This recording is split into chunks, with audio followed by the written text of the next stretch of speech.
Bayangkan kamu dibuang oleh ayah kandungmu sendiri saat masih kecil, hanya karena dia tergoda wanita lain. Lalu 20 tahun kemudian saat kamu sukses, dia datang, bukan meminta maaf, tapi meminta kamu biayai hidupnya.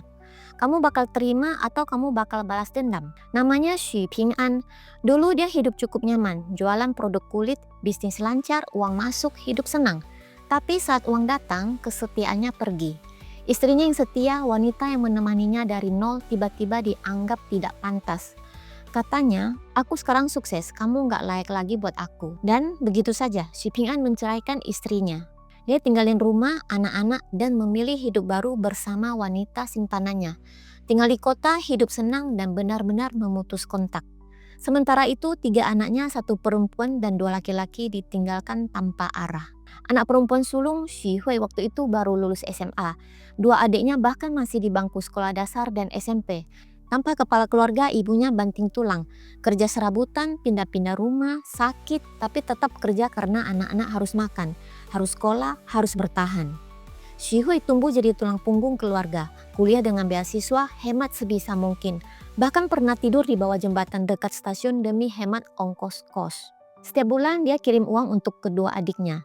20 tahun berlalu, mereka bukan lagi anak miskin, mereka adalah pengusaha sukses. Bahkan si anak lelaki yang dulu ditinggal kini punya perusahaan properti dengan aset miliaran.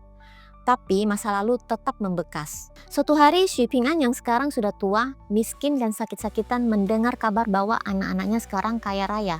Lalu dia berpikir, waktunya aku kembali, mereka anak-anakku, mereka pasti akan bantu aku. Tanpa rasa bersalah, tanpa permintaan maaf, dia telepon anaknya. Tapi jawaban anaknya dingin. Aku nggak peduli kamu hidup atau mati. Xu Ping'an marah, kecewa. Tapi bukannya introspeksi, dia justru nekat datang ke kantor anaknya. Bawa spanduk besar bertuliskan, anak-anak tinggal di villa mewah, tapi ayah kandung tidur di rumah reot. Di mana ada keadilan? Dia lempar tuduhan ke siapapun yang lewat. Tapi yang mengejutkan, bahkan pegawai di kantor anaknya nggak tahu bahwa Xu Ping'an itu ayah bos mereka. Akhirnya Xu Ping'an berhasil bertemu anak perempuannya Xu Hui. Dia berharap anak sulung yang dulu diasuhnya sebentar itu akan luluh. Tapi yang dia temui adalah tembok dingin. Shihui bicara tegas, ayah sudah 20 tahun, waktu kami butuh ayah, ayah nggak ada. Sekarang ayah butuh kami, ayah datang. Gimana kami harus menanggapi ini?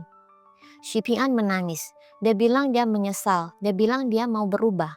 Tapi Shihui tetap tegas. Katanya, kalau ayah butuh uang, silakan gugat kami akan ikuti hukum. Tapi jangan harap kami bisa pura-pura jadi keluarga lagi. Beberapa hari setelah pertemuan itu, Xi Ping'an sakit. Dia hanya bisa terbaring, di bawah bantalnya ada foto keluarga tua, satu-satunya yang tersisa dari masa lalu. Dia terus berharap anak-anaknya akan datang, tapi yang datang hanya sebuah pesan dengan isi pernyataan pemutusan hubungan sepihak dari anaknya. Kisah Xi Ping'an ini menyakitkan tapi juga penting. Ada pepatah yang Fang Lao. Artinya anak adalah harapan orang tua di hari tua. Tapi bagaimana kalau orang tua yang dulu mematahkan harapan anak-anaknya? Xu Ping'an memang menyesal, tapi penyesalan yang datang bukan saat anak-anaknya butuh dia, melainkan saat dia sendiri butuh tempat bernaung. Sayangnya waktu tidak bisa diputar ulang. Luka tidak sembuh hanya dengan kata maaf. Dan anak-anaknya mereka memilih untuk tidak pura-pura. Ini bukan kisah tentang siapa benar siapa salah. Ini kisah tentang pilihan dan akibatnya. Kalau kamu ada di posisi anak-anaknya, apa kamu akan memaafkan? Atau kamu akan melakukan hal yang sama seperti mereka?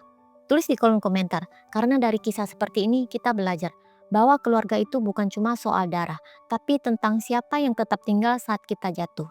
Sampai jumpa di video berikutnya.